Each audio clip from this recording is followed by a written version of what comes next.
shift from a me versus you conflict type situation towards a me and you, where we are both looking at the conflict together type situation, because that sounds nice.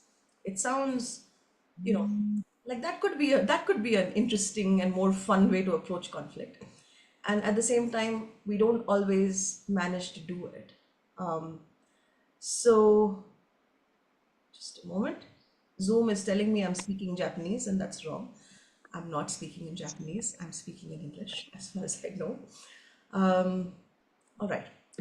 So just as we begin, I want to let you know a little bit about just the structure of the workshop. We last time when we had a masterclass, a lot of people came and they were not prepared for the breakout rooms in the second half of the workshop. So for this workshop, we decided that we would do 1 hour of sharing together in the group space. So I'm going to ask you some questions and I'm going to ask you to put down your answers in the chat, partly because of language issues and partly, again, there's like 51 of you, so it's a little hard to track everyone as much as I'd love to. And after that 1 hour, if you do not want to be in the breakout spaces or you need to leave, then I'll let you know when that is and you can leave, and that's completely okay, so that the people who really want to practice are left here and we can put them in breakout rooms. Because I think last time a few people ended up in a breakout room with 5 other people and no one was speaking. So they had quite a shocking experience. So I really want to make sure that we all get to practice if we want to. And if you choose to practice alone, you want to stay back for the practice, but you want to do it in a solo way, meaning you want to just do it for yourself, then you can put an equal to sign in front of your name and we'll put you in a silent study room where no one can speak, but you can do your own little writing, okay? So I will repeat these instructions, but this is just for now. For 1 hour, we're here together in an incredibly multicultural space, which was beautiful and highly unexpected for me. So thank you all for coming. Thank you for trusting me with your time. And with that, I'd like to ask us to sort of just take a moment together across all the places that we're in on the planet. Some of us are in Japan, some of us are in Vietnam, some of us are in India. I know at least one person is in Italy, unless I'm wrong, but that's possible. But he's floating around Italy somewhere anyway. So let's just take a breath together and arrive here in this shared space. So I want to invite you to close your eyes, find a way to sit that is comfortable. If you like, you can straighten your back. Notice how you are in your body at the moment. Don't change anything, not moving anything too much, just arriving in this moment as you are.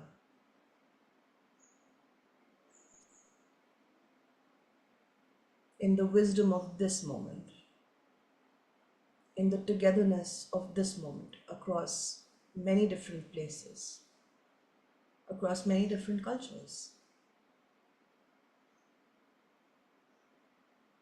And just taking a moment to acknowledge that despite the differences between us, we all chose to show up here. We all chose to come to a workshop about transforming our conflicts to connection.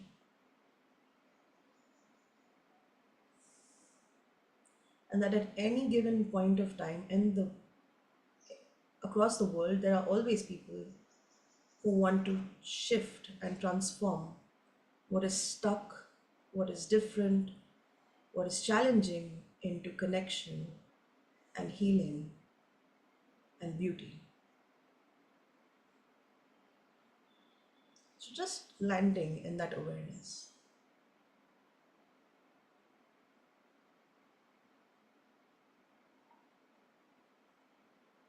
And I'd like to invite you to take 3 or 4 deep breaths, breathing in through your nose, letting the breath fill your body from your nose to your throat, your chest, your belly, and exhaling through your mouth.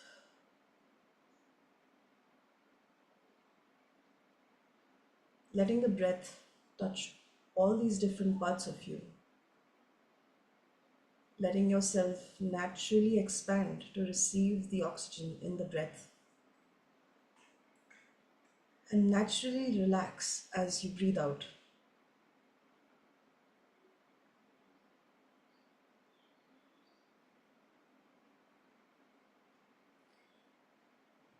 And letting yourself arrive to this place that you have chosen to come to,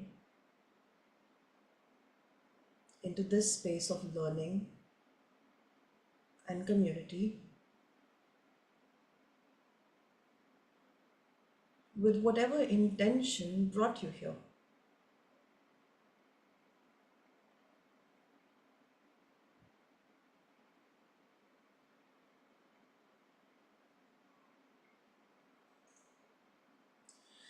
And if you like, you can put a hand on your heart if it feels right,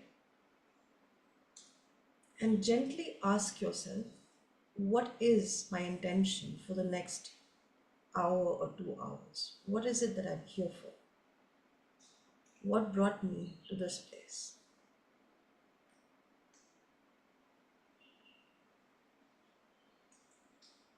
And letting the answer show up from within you. Why did you come? What brought you here? What do you hope for?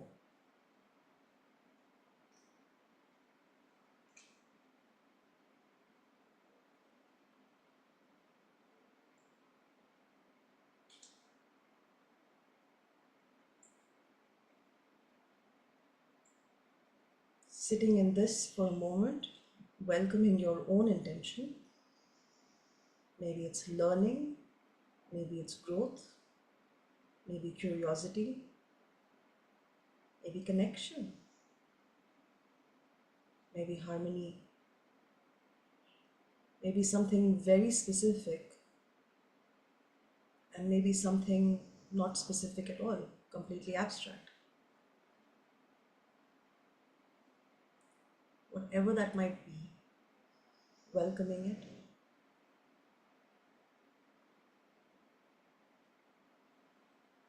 breathing into it, and when you're ready, opening your eyes to simply look at all the people who gathered here with you and come back to this room.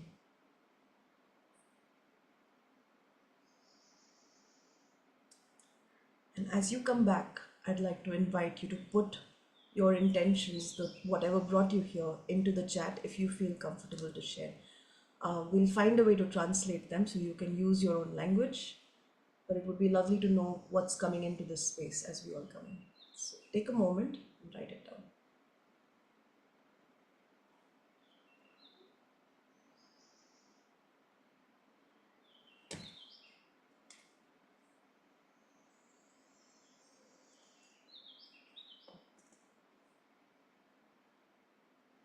Okay, Bianca, belonging in community.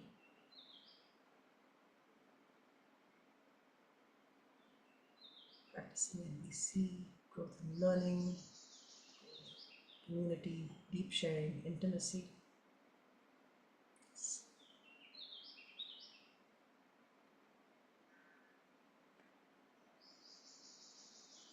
Learning to be able to communicate better with my family, to celebrate the blessings of life,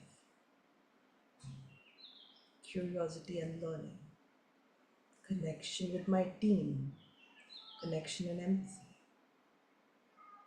curiosity and wanting to learn something new,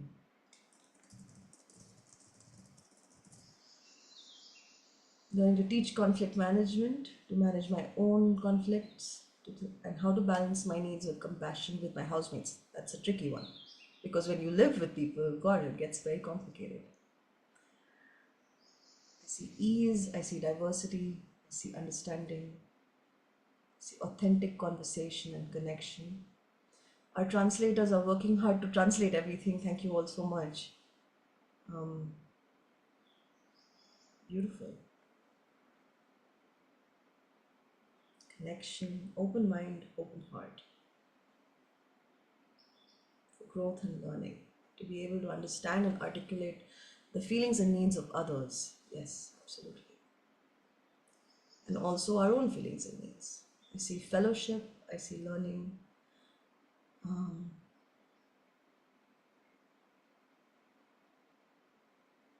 Wonderful. All right. So, on that note, with all these beautiful intentions, I'd like to take us into the workshop piece of this. And how does this work? Yes, there we go. So, I hope you can all see the screen. Please give me a thumbs up if you can see it. Yes, okay. Physical thumbs up are welcome. Electronic thumbs up are also welcome. So, this workshop is called From Me versus You to Me and You.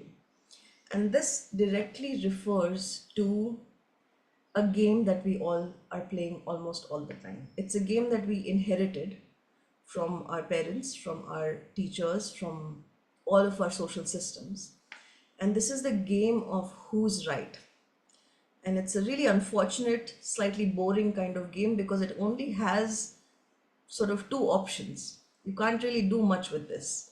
It's either this or it's that. It's either good or it's bad. If it's not good, it has to be bad. And if it's not bad, it has to be good. It's either something I should do or something I should not do. And again, it's very binary. There's a kind of, it's either I get to do what I should do or I do what I should not do, in which case I get a punishment. If I'm doing what I should do, I get a reward. There's either rightness or I'm right, or there's wrongness, I'm wrong or すいま you're せん。wrong. Yeah. すいません。日本語の通訳が2人入っているので混乱します。Sophia, you are in the English channel. I don't think the Sorry. Japanese speakers can hear you. No problem.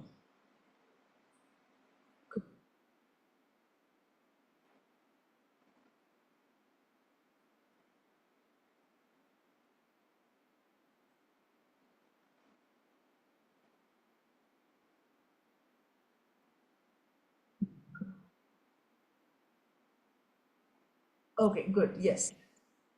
No problem. No problem. Thank you. Thank you, Sophia, for telling us about that. Um, we are, as you can see, experimenting with technology a little bit. So this is to catch up. Okay.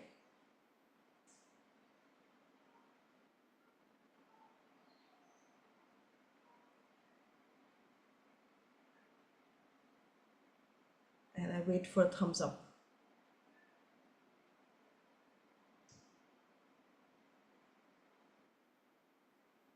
Yeah. Ready? Okay. So, as I was saying, as you can see, we're experimenting with technology, and the universal human confusion around technology is as universal as our needs. So, that's nice. Um, anyway, here we are in the game of who's right and who's wrong. And there are some rules about this game that sort of reiterate and confirm the existence of this game. And these are some of the rules we almost always live by. Basically, in the game of who's right, somebody has to be right and somebody has to be wrong, meaning somebody has to be good and somebody has to be bad. If I'm right and I'm good and I do what I should do, then I get a reward. So the system, our social structures, our relationships, our inner language is almost conditioned to reward us when we get something right or when we do something good, you know. And if we don't, we get punished again, either by the system or our social structures or by our inner language. And this is sort of coded into us very early on. We learn about this really early in our lives. It's around the first time in your life that your parents told you, you know, you have to eat that disgusting green thing on your plate, otherwise you're a bad girl. You have to go to school, otherwise you're a bad boy. Only if you get less than 45 out of 46 marks, then you've done something wrong. And so we get these little messages which are given to us with very positive intentions by our parents, by our teachers, sometimes by our peers. But the essential message that we are taking in is that only some people who are good and right and do what they should do deserve to have their needs met. So, as you can imagine, this is not a very fun space to be in. It's something that conditions us towards, first of all, division, and it conditions us to being in a place where we are constantly looking for wrongness in ourselves or in the other. When a problem arises or an issue happens, then we look for what went wrong and how do I fix it so that I don't, come to harm, or who is responsible for this bad thing so that we can punish them. And we do this in big ways and we do this in little ways. Yeah.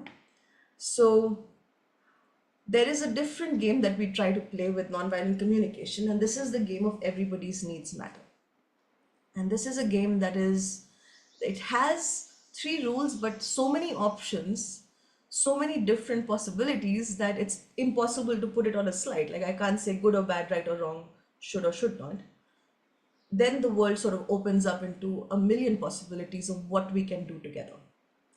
And this game also has three rules. The first is that every single thing we say or do or think or feel is an expression of our needs. And I'll say that again because it's really, really important. Everything we say or do or think or feel is our own needs expressing themselves. It's not a reaction to somebody else. It's not about something outside of me. It's about my inner life expressing itself in the best way that it knows how to. So when I'm laughing, most likely my need for joy is met. When I'm crying, maybe my need for love is not met. When I, when I get myself a cup of coffee, I'm trying to meet my need for comfort, for ease. When I slam the door shut, I'm probably meeting my need for self-expression, but in a way that is painful and that can be hurtful. So this is every single thing I do and you do and everybody does is an expression of our needs. That's rule number one. Rule number two is we have the same set of needs. So what that means is when I'm slamming the door shut, and it might be stressful and upsetting and absolutely a harmful action, that slamming the door is not my need. Slamming the door is my strategy. So when I look beneath the strategy, I can find a need that is more likely to be common and universal. Underneath that is probably a need for expression, a need to be heard, a need for connection, a need for understanding. It might not be the nicest way to express that need, for sure, but underneath that action is a beautiful human need. So when I'm trying to connect with the other person, if I try to connect with them at the level of strategy, most likely we're not going to find connection because your strategy and my strategy for self-expression might not be the same. You might want to do some nice art and I might want to set that art on fire, and both of them are about self-expression. I mean, I'm not saying I'm going to set anybody's art on fire, but we have different strategies to meet our needs. On the other hand, if we can go beneath the strategies and connect with the needs beneath the strategies, then we can find a sense of connection. And finally, and this is sort of where our workshop is focused today, everybody's needs matter. And you can see that this is a complete difference from the idea that only some people deserve to have their needs met. This is about everybody's needs matter equally. So how do we do this? How do we create a space where all of our needs can actually matter? That's what we're going to do together. That's the purpose of today. And I'm about to get you guys we're about to pretend to have a fight shortly. But before we get to that, I think I'd just like to ask you to take a moment to think about what are the places in your life where conflict shows up. Conflict that is the kind of conflict where you seem really polarized or really divided from the other person, where it's really hard to find that connection. I would like to ask you if you're willing again to put it in the chat. There are 30 new messages in the chat. Okay. But please put it in the chat. Where in your life does conflict show up? And as an example, for me, my conflict shows up a lot with my dad. So you will see that today's example has something to do with fathers and daughters, but that's about me. Um, where does conflict show up in your life?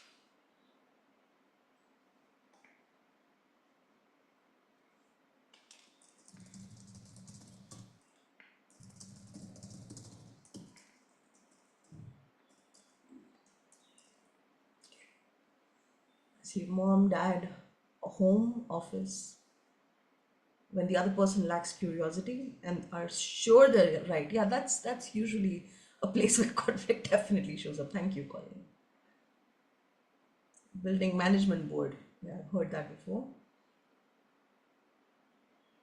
Son is playing games constantly. Son with my son about caring for his mental and physical health. I'm glad there are some parents in this. So we'll have some empathy for my father, I think. My dear father, who by the way is not, I mean, it's not a real life conflict that we're using, but that is where our conflict happens. My mom, yeah. Usha, I just want to acknowledge how painful that is when you have a conflict, an unresolved conflict with someone who's no longer here. So thank you for sharing that. You have conflict with friends and the weird concept of morality. Thank you, Hanley, and good to see you. Home, office, partner, office policies.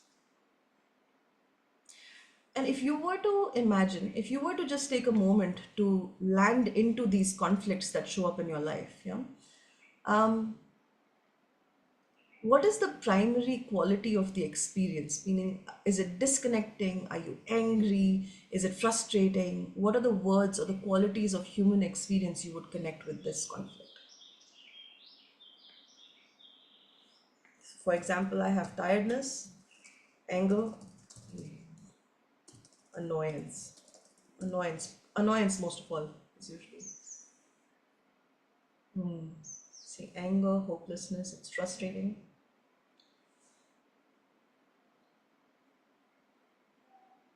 See lonely, scared, uncertain, frustrated, annoyed, confused, anger.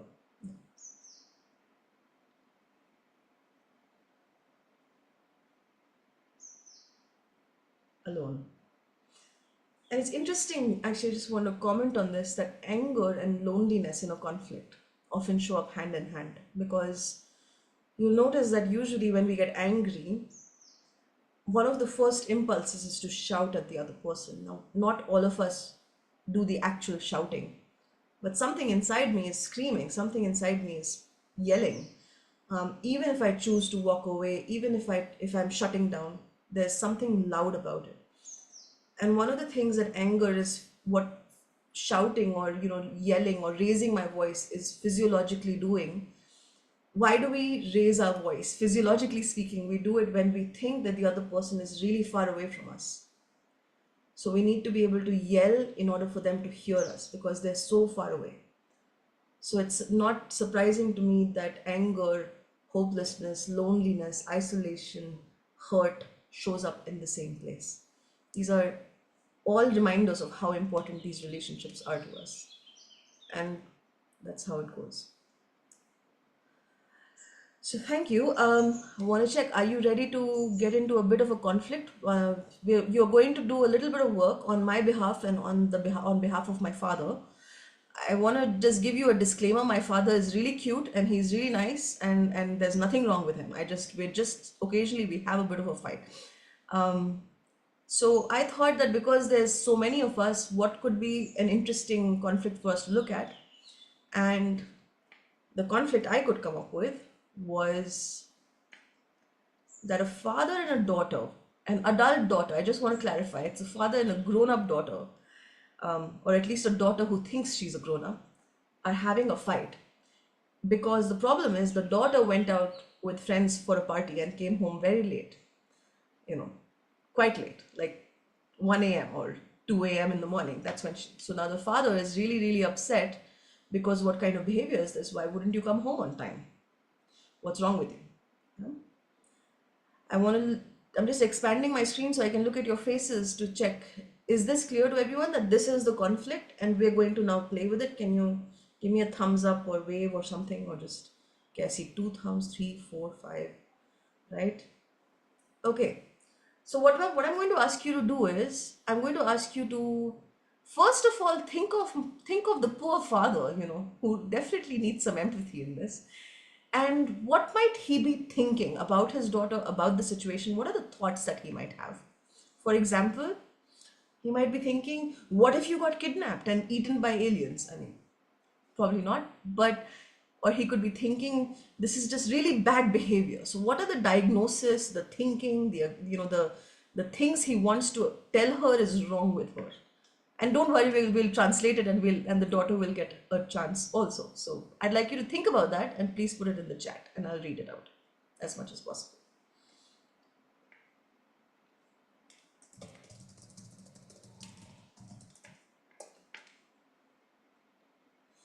Yeah, someone's worried about safety. She's so irresponsible. Absolutely. You are so irresponsible. Don't you know you make me worried by staying out so late? Yeah, respect, following rules, well behaved, or actually not well behaved, I'm guessing, Eric. Yeah, at your age, you should behave more appropriately. Ouch. Does not listen to me. Yeah, absolutely. Worrying. Yeah. Why can't you inform me? You could be out, but you didn't even send a message. How could you not inform me? Hmm. What will people think about the kind of father I am? That's an interesting one. Thank you. Thank you. Actually, in my research, I realized that across all three of our cultures, the father-daughter, mother-daughter, the parent-child relationship is often a point of we get into fights about this. So that I'm glad that some of these things that are coming in from people in different countries are actually very similar, very familiar to my ears. That yeah, what kind of father will people think I am? You know, she should not go out and come home late at night. Should not do that. This behavior is unacceptable in this family. You're disrespecting my rules. Absolutely. He's scared. Do I matter to you in this? What about my opinion? What about my words? What about my concerns? I don't even know if you're injured or in a hospital or if you're in trouble with the police. What have I taught you? She should, yeah. Okay.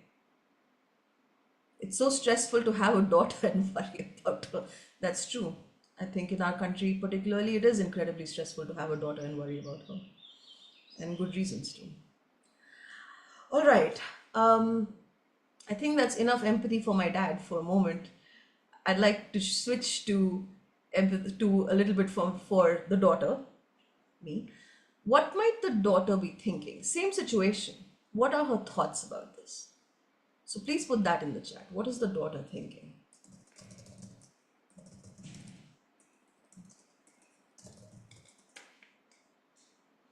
Yeah, why doesn't he understand that I want to be out with my friends? I wish my dad could trust. I really do. I'm 38 years old, for God's sake. I'm a grown up. Thank you, Puneet. That's so suffocating. You should trust me in my decision making. He doesn't trust me and he doesn't respect me. I have a right to decide my own life. I'm a grown up woman now. It's safe for me to stay outside. I have a couple of them. I wasn't even asking for permission. He's treating me like a kid. I need freedom. I wasn't asking for permission. I can take care of myself. He's worrying unnecessarily. What? Bianca, thank you. That meets me in my reality. Yes. What the hell? I'm grown up and independent. I know how to take care of myself. You should trust me. Why is my father so strict? He doesn't respect my private life. I'm disappointed because I'm not free. He wants to control me. How will I ever learn to make my own decisions if you keep butting in like this? Right. Anyone for any more last voices, last notes on this? I have a right to decide my own life.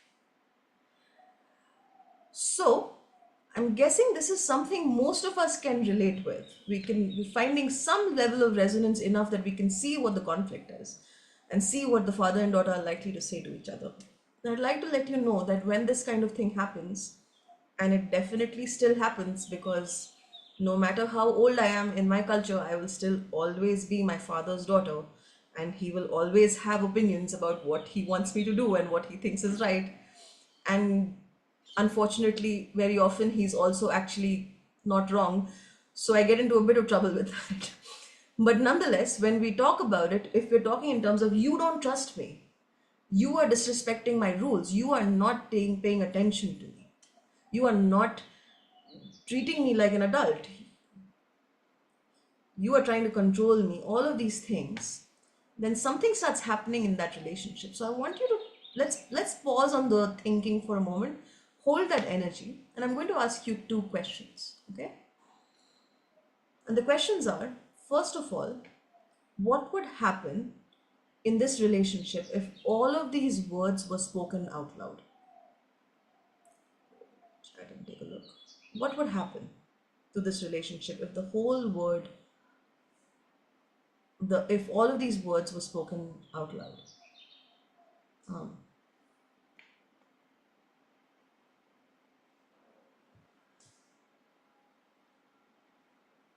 there'll be hurt, distancing, both are frustrated, it's broken, fighting, disconnection, a big fight, that is true, an argument, also true. What else could be happening? And I'd like you to take me out of this equation and just focus on the energy of these two people. What would happen? There's no solution. There's a breakdown of a relationship. No?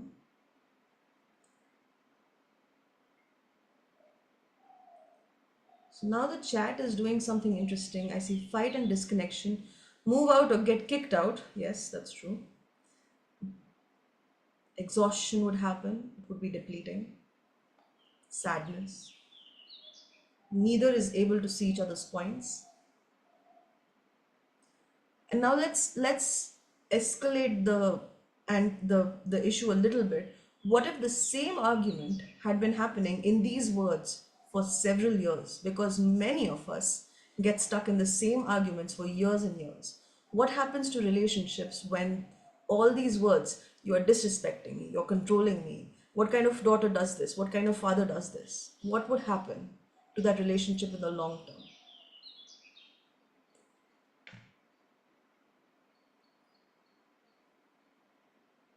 I see hopelessness.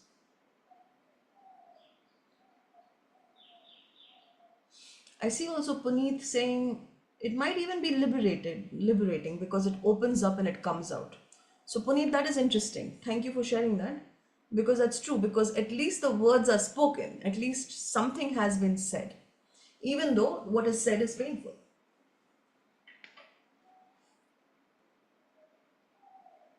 Bianca says, walking on thin ice, never being able to enjoy each other's presence, no connection. The gap expands.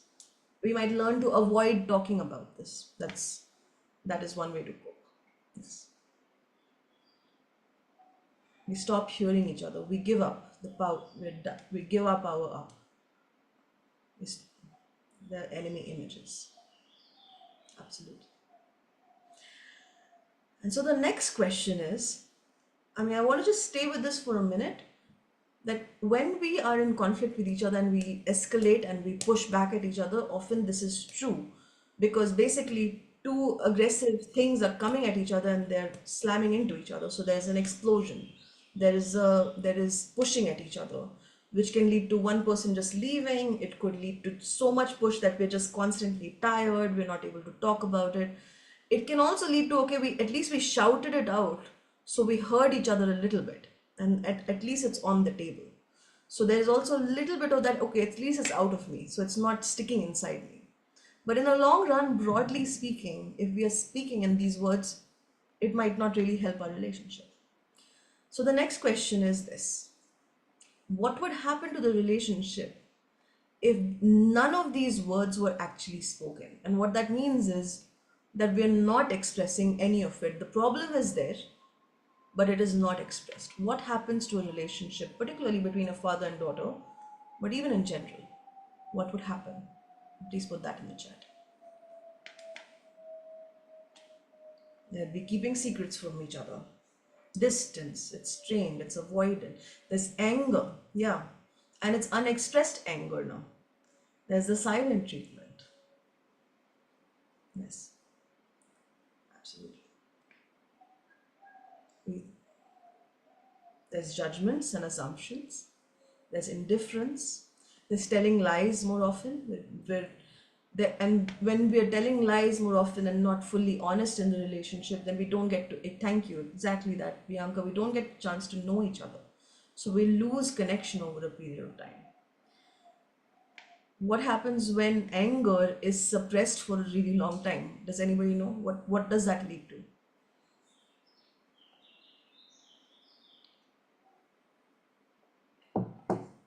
Depression. Thank you, Lynn.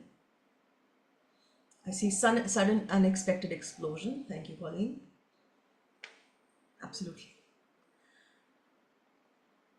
And physiological diseases. Absolutely, yeah. Because anger, all of this shows up in our body. There's distance, there's coldness, there's misunderstood. Yeah. So we broadly get that there is something we need to say. It's not that just because we're angry and we have these angry thoughts doesn't mean we have to suppress those thoughts. But if we say it in this language, most likely we're going to end up in a bigger fight. So, and not saying it is also not an option. So now what do we do? So because we're talking about parents and children, I want to draw your attention to this something Marshall Rosenberg said. Marshall Rosenberg is the person who created nonviolent communication. Just in case somebody didn't know that, that's okay. Is this: you can't make your children do anything. You can't make anybody do anything at all. All you can do is make them wish they'd done it because of the consequences. And then they will make you wish that you hadn't made them wish that they had.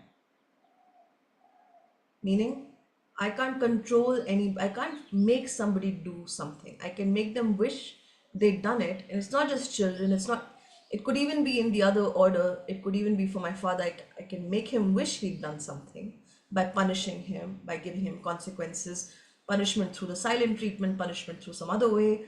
I can punish my colleagues in that way. I can take away their perks. I can punish people who are junior to me, senior to me, my friends, my family, in many, many different ways.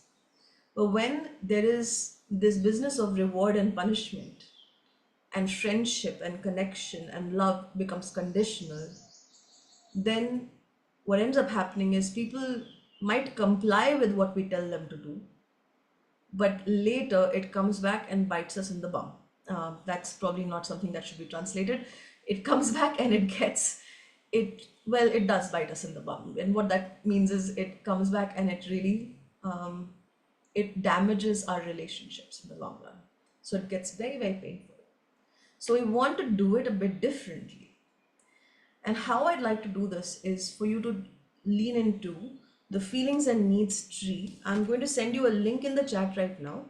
So I'd like you to go to the handouts drive and download this handout.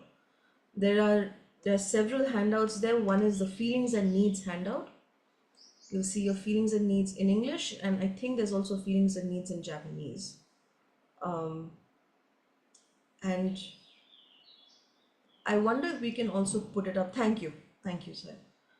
Perfect. I will also do this.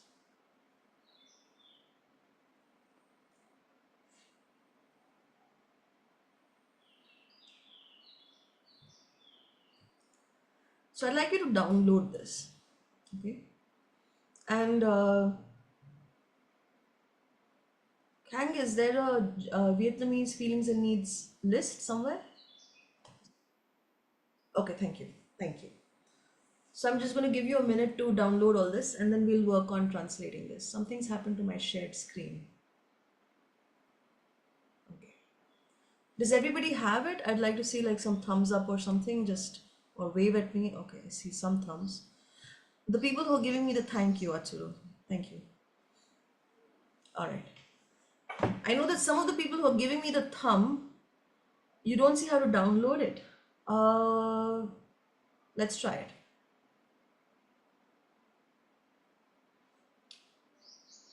Eric, you can also click um, on the file in the Zoom chat, and that would lead to downloading it. Okay.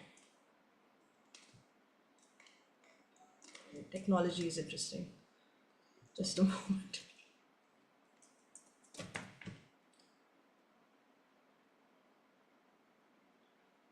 Is everybody able to see it?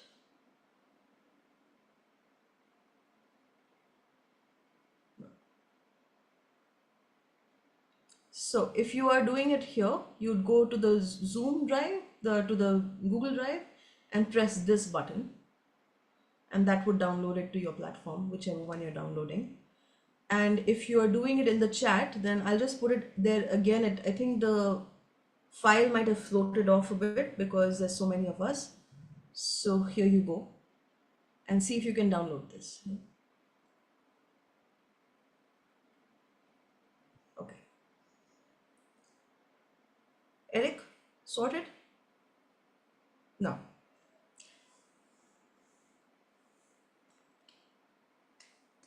Can you also try this? Alright, Srividya, you've downloaded it. Thank you.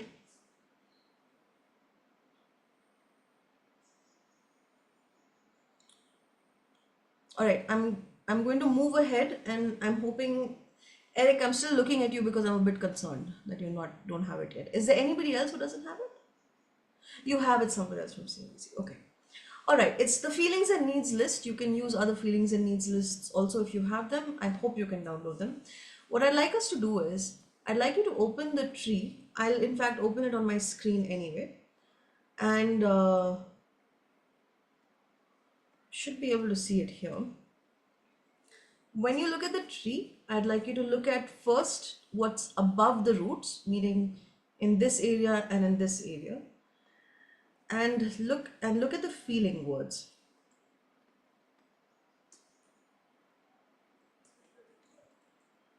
So you will see that there's some green words and some gray words which are connected with the tree. I want you to think first about what might the father in this situation be feeling. Because the father in this situation was very angry or very upset with his daughter for going out. What is he feeling? And please put that in the chat.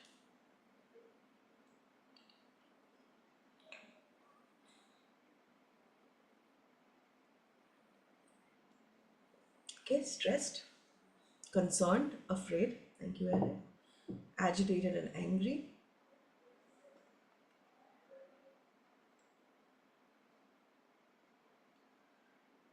Distressed, panicky, irritated and preoccupied.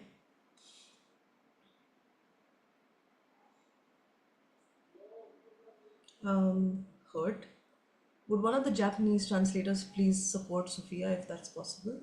Um, I see frustrated, I see distressed.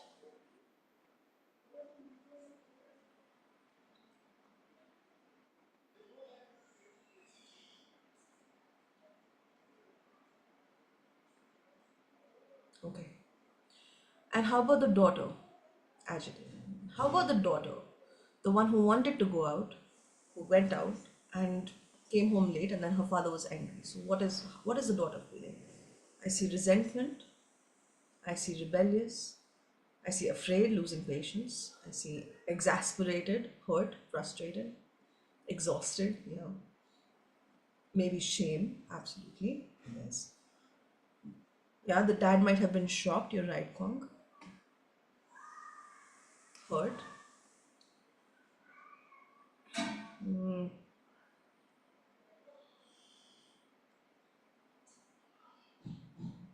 Setting boundaries. And when you say setting boundaries, Ulka, what is that as a feeling? What is that as a feeling? Is that anger? Is that clarity? Is that something else?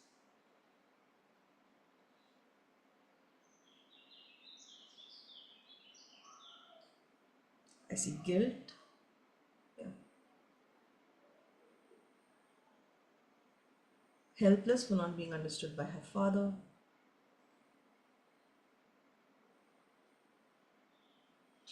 Detached. Absolutely.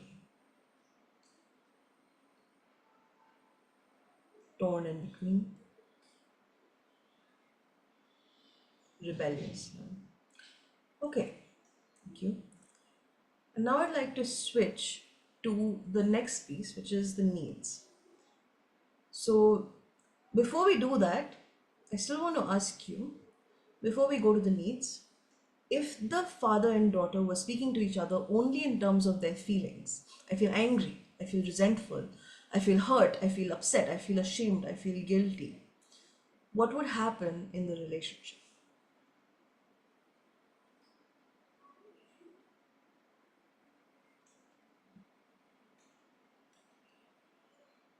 What would happen if they spoke in the emotional language without referring to their needs or their thoughts, but just, I'm angry with you, I'm hurt, I'm upset? What does it do to the connection? It might be misunderstood. Yeah, thank you, Shilpi. It might come across as selfish. That's true. I'm so longing to understand what everyone is writing in Vietnamese and Japanese. So if at some point that can be translated, we love that. One would be able to see the other person's feelings. That's also true, Ulka. Like, yeah, it might lead to more misunderstanding, more isolation. It might lead to also to a sense of, it escalates the conflict. And at the same time, it's because feelings are now at least on the table. So it at least leads to a sense of being able to see each other. It might still lead to more judgment. Thank you, Puneet. It lead to. It also sounds like we're blaming other people for our feelings. And this is exactly the point. When we name our feelings without attaching them to something more that goes back to ourselves, we come across as blaming and shaming the other person. So when I tell somebody without any context, I'm angry, you did this and I'm angry, it leads to them thinking and receiving it as, oh, you're angry because I did this. You're telling me I have made you angry. And often when I say it, I'm also saying it like, you make me feel angry. You make me feel hurt. You make me feel XYZ thing. So there is something more that needs to happen, which is basically we need to take responsibility for the fullness of our feelings and the fullness of of the and allow the other person to take responsibility for the fullness of their feelings. And we can do that by looking at needs. So now I'd like you to look at what are the needs that the father might have. So when you look at this tree, look at the bold letters, the headings of the needs, and then look beneath them to see what are the shades that might be underneath the same need. And please put that in the chat. What is the father needing? What are the father's needs?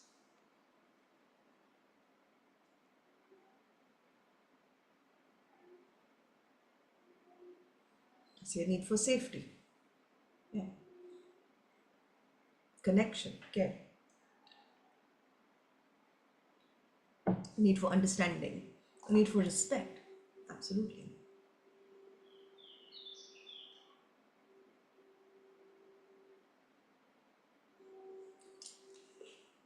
Need for self-expression and shared reality. Need to be understood. Communication.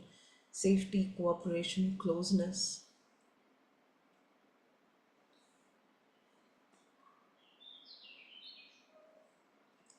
Yeah.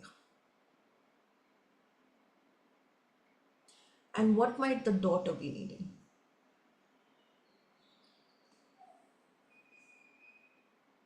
What does the daughter need? Autonomy and choice. Trust. Autonomy, trust, yes. Space, freedom. Absolutely. To see and be seen, to be trusted. Thank you. Freedom, empowerment, even ease. Yeah. Safety and cooperation. That's for the earlier thing. Okay.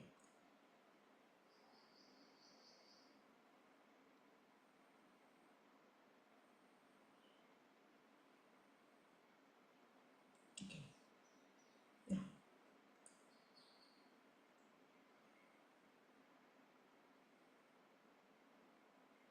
Trust, autonomy, and heal. Okay. Acceptance. Absolutely. And so now I want to ask you emotional safety, emotional security. Absolutely, Sophia.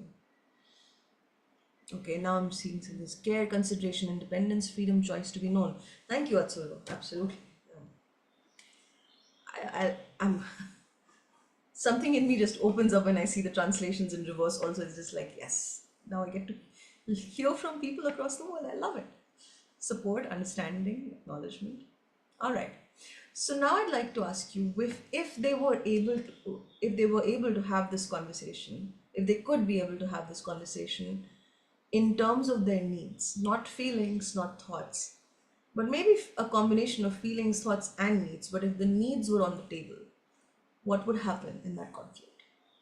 If the father could say, I really have a need for safety, I'm feeling really worried because I so long to know that you're safe. I want to be understood for how important it is that you're safe, that I have respect, that I am seen for my intentions.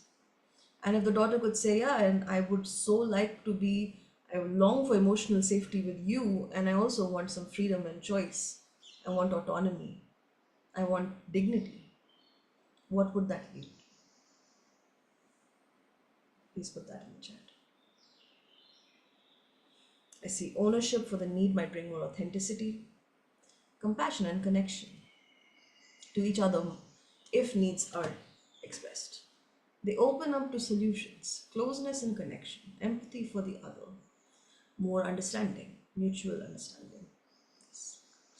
More understanding if both parties would listen. Absolutely, that is for sure required. Both need to be listening, and both need to be heard. More humility in relationships. Yeah. And so this is primarily what we are going to try to do in the exercise now. They will be willing to create strategies together to bring needs alive. This is essentially the point of this exercise now.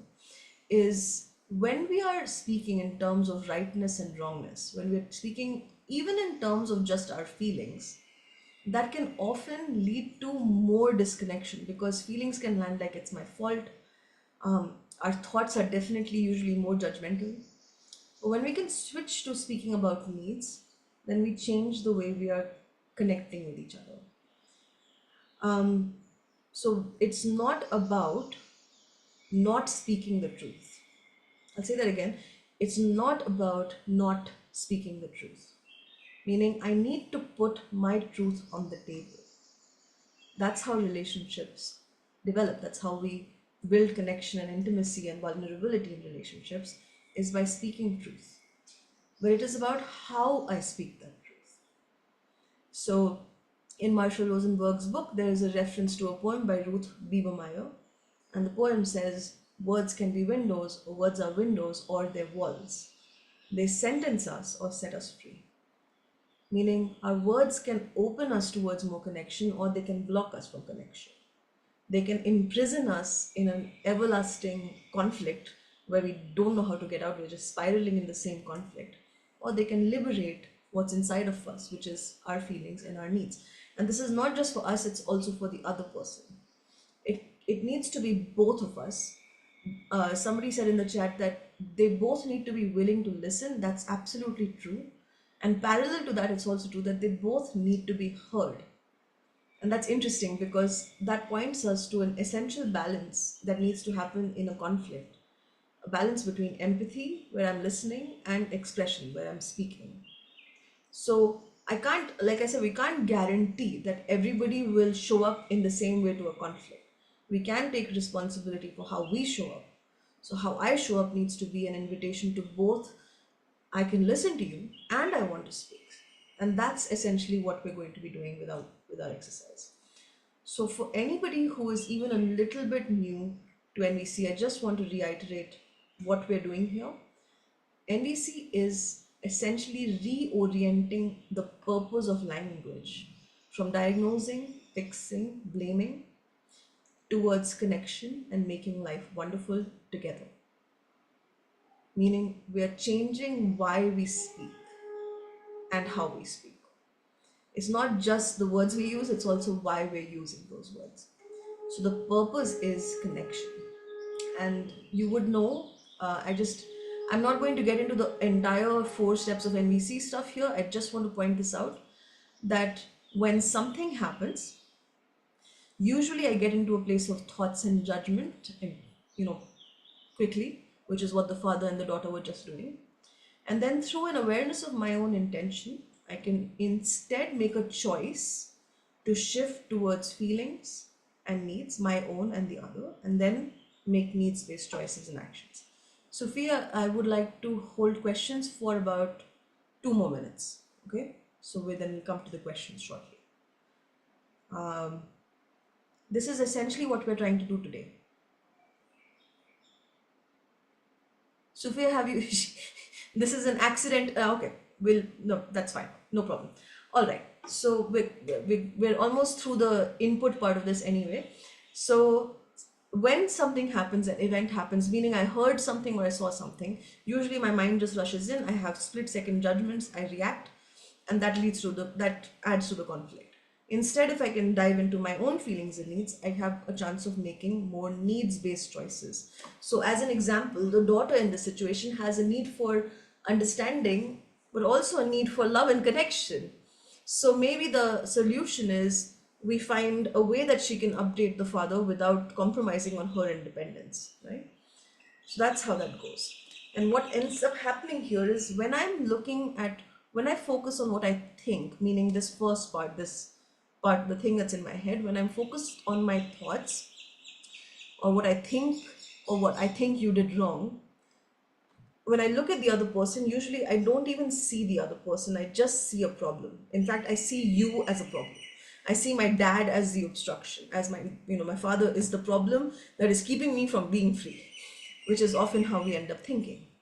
But when we can look at our own needs, and you can see my needs and I can see your needs, we can see each other and then hold the problem together. So many of you said we'd be open to more solutions. And that's exactly the point. So we're going to be getting into the exercise in a minute. I'll stop sharing my screen so I can also look at all of you. Before we get into the exercise, we're a little bit over time, but I want to ask if anybody has any concept level questions, and if you'd be willing to, if you're in the English channel, you can unmute or raise your hand. I have space for about 2 or 3 questions, and if you're in the Japanese or Vietnamese channels, you can put your question in the chat and I'll try to get to you. In fact, you can generally put the questions in the chat and I'll try to answer them towards the end of the workshop. So any questions, please put them out there.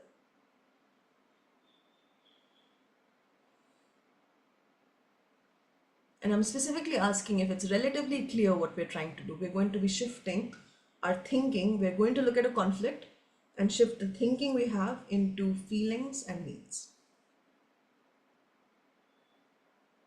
for ourselves and for the other. And you will be doing this in groups together. So I'll just take a moment and see if there's anybody who has a question.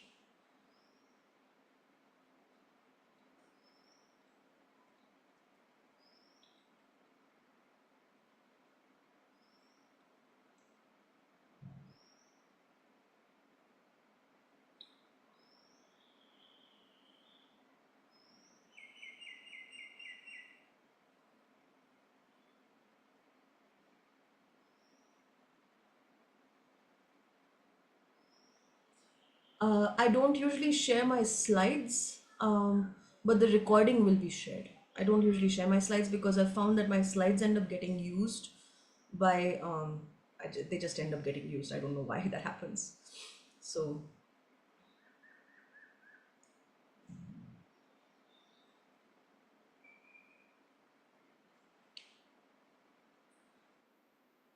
okay. Lynn, please. Yes, go ahead.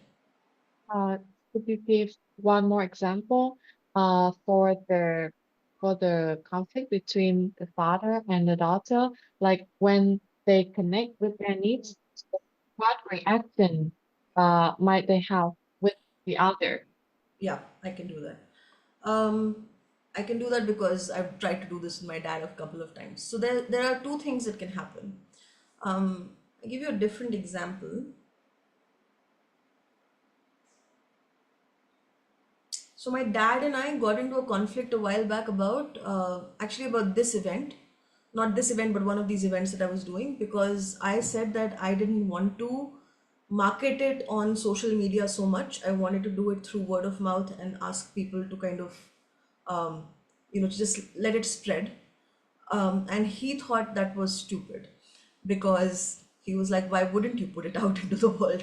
You need to plug yourself. You have to do the LinkedIn posts. Why aren't you doing it? And we got into kind of a little bit of a conflict about that because I was really, really tired. And my team has also been quite tired in the last few months. We've been finding that social media is just depleting our energy. It's not joyful, it's not fun. It's much more fun to actively reach out. So we do a little social media, but we largely just talk to people, and that's more interesting for us. At least we're trying to. Unfortunately, social media it's trying to eat us alive. Let's just put it that way. It's endless. Now in this situation, uh, so my dad is not an NVC practitioner, but he is, I mean, we have a very decent relationship. We're very fond of each other, like we care about each other. But he's not an NVC practitioner. So now when I spoke to him this time, I tried to connect with his basic concerns. I didn't use strict NVC language, but I basically said that, yeah, you really want to be sure that we've made sure that we've reached out and told people. So I went a little bit for his strategies, but internally I was connecting with his needs for safety, for connection, for support, and I guess also for reassurance that we are okay. So that's what I did in that situation. And then I explained in terms of we're tired and here are the things we're doing. This is about choosing where we put our energy, how we do it. So we did it a little bit less in terms of feelings and needs language, but inside of myself, I was doing a lot of feelings and needs translation. So in this case, it went really well because we were able to understand each other. Um, but in the past, when I was a new NVC practitioner, I tried to empathize with his feelings and needs in feelings and needs language. And that didn't go so well because he didn't know why I was doing it. So I said, do you really need safety? He's like, why are you trying to psychoanalyze me? Don't use NVC language on me. So that didn't go so well. But as a new NVC practitioner, sometimes we practice together and then we translate a little bit into something, how in this world there are normal people and then there are NVC people. So we have to translate our NVC into normal people language. So there's a little bit of that we have to do. And then it worked out. It worked out after that. Does that give you a direction?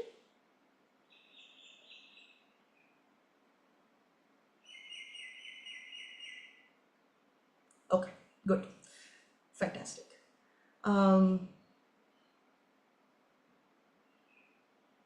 Sometimes it's really hard to sympathize with other people's needs, especially when I've had bad experiences. And I think that person will never change, so what's the point? So to me, Min, it sounds like you're really in a place of despair around the fact that this will not change, it's never going to change. And so when I'm caught in these places of despair and mourning and frustration and exhaustion, I'm really tired of having the same conversation. I don't have the energy to do it. I want to remember that connecting with somebody and opening an NVC conversation is a choice, and it's a choice I make when I am ready. So, in a situation where my mind is saying this person will never change, that's usually a signal that actually I'm not ready because I have so much despair, so much mourning. I want to be very clear that I don't believe really that every single conflict has to be resolved. In fact, I don't think every conflict can necessarily be resolved or transformed in our lifetimes. It's a question of, have I given it an honest shot? Have I given it a try? And if I've given it a try, has it worked? And if it's not really working, then I want to check with myself if it's in the service of my needs to continue the conversation or if I want to make a different choice. So it's always in choice. Dialogue is always a choice that I make. And I can make that choice or I can make a different choice as long as it comes from a needs based place. So basically, to me, when you say that this person will never change, it's not happening, It's a signal that I need to do a lot more self-empathy and make sure I'm doing this from a place of choice. So we can only apply NVC when we're ready to reconcile with the person. Um, well, you can apply it before that. I think it's more like you can use NVC when you have enough emotional resources to use NVC. So sometimes I'm not fully ready to reconcile with the person, but I still want to meet them in empathy. So it doesn't mean that just because I'm having a dialogue that we will reconcile. The dialogue might also lead to us not reconciling, but we might separate or break up with more compassion rather than separating with anger and frustration. So it's not about the other person or about reconciliation or about outcomes. It's about me, my intention, my energy, my choices.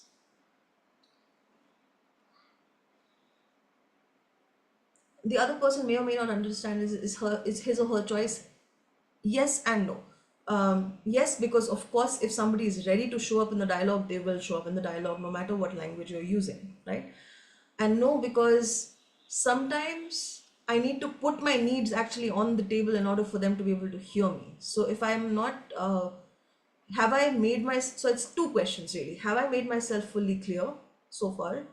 Am I transparently available, and have I made myself vulnerable enough to risk being seen by this person that I care about, who I'm in conflict with? Or have I done that and they're still not listening? So it is, yes, it is their choice, and it's also about how much I can show. So it's a balance. I hope that helps, and I hope that doesn't confuse further. Don't make promises that you will not be confused at the end of this workshop. Puneet, a thumbs up or a thumbs down or something would be helpful. I see Eric's thumb. Thank you. Thank you, Puneet. Okay, fantastic. All right, so there might be some other questions and I'll look at them during the breakout. So I just want to let you know that I'm going to describe the exercise now, and then you are going to breakouts to practice. In case anybody is leaving early, I want to just make sure we have this in the chat. There are two upcoming events that I would have liked to tell you all about, which I will tell you about in more detail at the end of the workshop, but I'm just putting it there. That there's a Vietnam IIT in October 2025. Early bird is on till April 30th. Kang and Quinn, who are here, are the people you can hassle about that. And please come if you can. And the second is we are running an NVC and DEI online training in June for 8 weeks. Some of you have been hassling us about that. Some of you are on this call and have been hassling us. So please come for that also.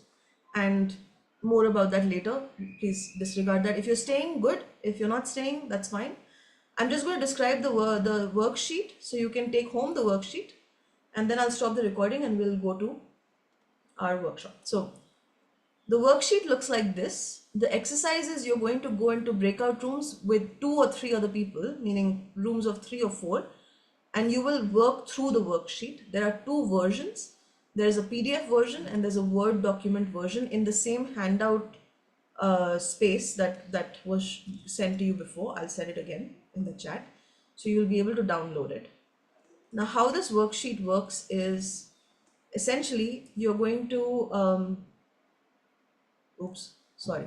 you're going to together, all 4 of you or 3 of you in the breakout room, choose one situation. So it's not an individual exercise unless you are not doing it in a group. In a group, it's a group exercise. You choose one conflict. You write down the conflict here. Here's the conflict. And then you start with this side. So this is the first, start with the left side. So you go downward. So you go from my perspective and thoughts, you write that down first. My feelings and needs, meaning whoever the I is in this situation, my own feelings and needs. So you write them down here, here, and here. And you do this together, meaning you look at the feelings and needs together. You're going to work through it for one person first. And then in the same situation, the other person's perspectives and thoughts, the other person's feelings, and the other person's needs. After this, at this point, when you have both of these, you pause and you check, are you ready to look at actions that can meet both people's needs? And ideally, preferably, I'd like you to come back with 3 actions for the conflict that would take into account all of the needs. So I can give you an example with the father and daughter situation. Um, with one of the clear actions for my dad and me is, if I'm going to be later than say 11 o'clock, then I will send him a text message so he knows where I am. If I'm going to be later than that, I sometimes also send him a live location on my phone, again, so he can track me. If he starts calling me at 12:30 in the night, I don't pick up his call because it's, I'm usually driving, or yeah, it's just not the right time to have a conversation with my father about things. So that's a negative strategy, but it works out in terms of de-escalating the conflict. Um, One of the other things that happens is sometimes I give him a full detailed list of what I'm doing, who I'm going with, etc. before I go, so he knows. So I prepare him, I send him, in case something goes wrong, I send him a link, I take his calls up to a certain point and then I stop. So that's also preserving my peace of mind. Um, and there can be many, many strategies. It could also be that maybe the next time I go out with my friends, I'll just take my dad along. So, if you want and you are so scared for my safety, then you come with me at 12:30 in the night and have a drink with my friends, because why not? So that's probably not going to work, but that's essentially the idea. Okay. So this is what you're going to do in a breakout room together. You're going to do this in groups of 3 or 4.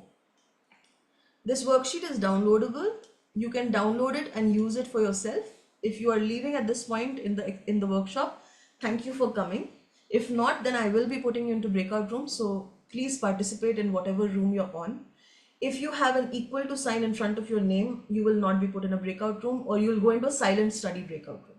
So that means if you don't want to be in a breakout room with two or three people, then please put 2 equal to signs or 1 equal to sign in front of your name. So download the worksheet in the chat or via the link. I hope everybody has it. I will also put it in the chat so that we do actually have it. Here we go. You can download this worksheet here. You can, in breakout rooms, each group will spend time on one situation, which one of you will contribute, one situation, choose it together. Step by step, you will go through the worksheet, starting with the left side and then the right side. And then you notice what changes. So essentially, as you do this practice, notice what changes. Come back with 3 action strategies. So I'm going to just stop sharing for a minute and set up the breakout rooms so that then you can all be put into it in a moment, okay?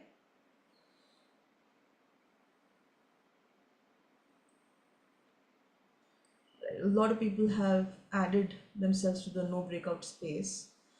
So you'll be going to breakout rooms for about 20 minutes, which means you'll have enough time. So for the first 2 minutes, please still give us some space so we can make sure that everybody has people to practice with.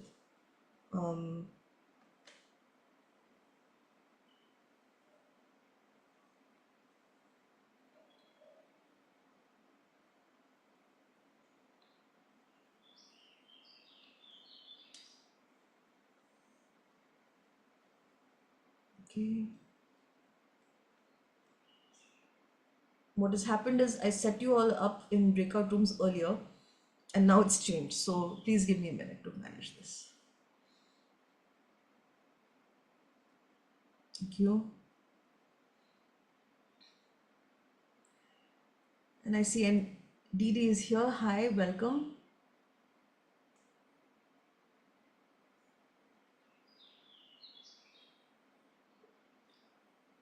Okay.